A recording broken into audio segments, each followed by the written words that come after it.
नमस्ते, मैं हूं अमन और आपका स्वागत है। आज हम वर्ड 2024 में बॉर्डर्स और शेडिंग के बारे में सीखेंगे। क्या आप भी अपने सिंपल दिखने वाले डॉक्यूमेंट्स को एक प्रोफेशनल और एकदम पॉलिश लुक देना चाहते हैं?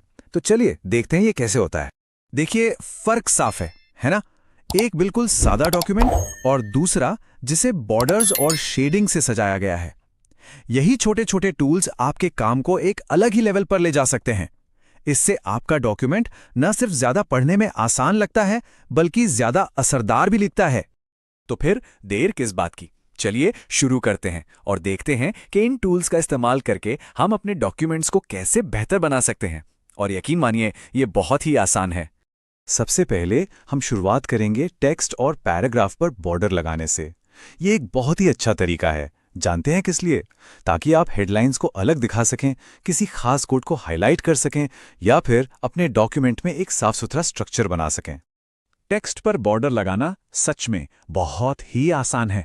आपको बस इतना करना है, पहले टेक्स्ट को सेलेक्ट करें, फिर रिबन पर बॉर्डर बटन को ढूंढकर उस पर क्लिक करें और अपनी पसंद की स्टाइल चुन लें।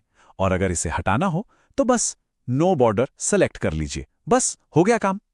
अच्छा, अब एक छोटी सी लेकिन बहुत काम की ट्रिक। अगर आपको सेक्शंस को अलग करने के लिए एक सीधी लाइन चाहिए तो बस 3 बार हाइफन टाइप करें, यानी 3 बार माइनस, और फिर एंटर दबा दें। देखा, एक झटके में लाइन तैयार। ठीक है, तो अब टेक्स्ट बॉर्डर तो हम सीख गए। चलिए अब एक स्टेप आगे बढ़ते हैं और पूरे पेज को ही फ्रेम करते हैं। ये रिपोर्ट्स, कवर पेज या कोई भी ऐसा डॉक्यूमेंट जिसके लिए आप चाहते हैं कि वो सबसे अलग दिखे, उसके लिए एकदम परफेक्ट है। पेज बॉर्डर लगाना भी लगभग टेक्स्ट बॉर्डर जैसा ही है, बस 1-2 स्टेप ज्यादा है। आपको बॉर्डर बटन पे क्लिक करके बॉर्डर्स एंड शेडिंग ऑप्शन चुनना है। फिर जो विंडो खुलेगी उसमें पेज बॉर्डर टैब पर जाइए। अब यहां से आप चुन सकते हैं कि आपको किन साइड्स पर बॉर्डर चाहिए। और असली मजा तो अब शुरू होता है। खुद को सिर्फ एक सीधी लाइन तक ही क्यों सीमित रखें?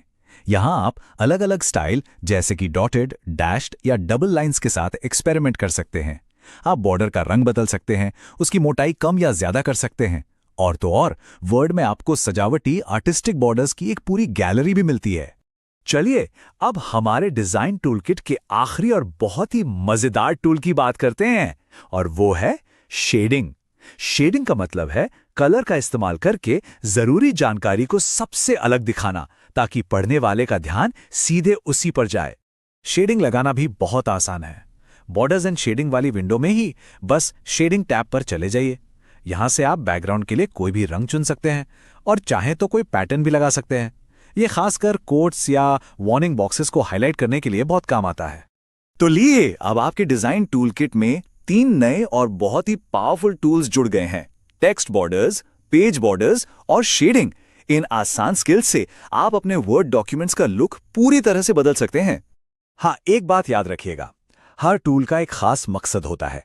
डॉक्यूमेंट को स्ट्रक्चर देने के लिए टेक्स्ट बॉर्डर्स का इस्तेमाल करें, एक प्रोफेशनल लुक और प्रेजेंटेशन के लिए पेज बॉर्डर्स का, और किसी चीज पर जोर देने के लिए शेडिंग का। जब आप इन तीनों को मिलाकर इस्तेमाल करेंगे तो रिजल्ट्स वाकई में कमाल के होंगे। तो सोचिए, आपके डॉक्यूमेंट्स एक कैनवस की तरह हैं और अब आपके पास इन्हें सजाने के लिए नए ब्रशेस भी हैं। इन नई स्किल्स के साथ आप कुछ भी प्रभावशाली बना सकते हैं। तो अब आप बताइए, सबसे पहले आप कौन सा डॉक्यूमेंट बनाने वाले हैं? जरूर ट्राई कीजिएगा।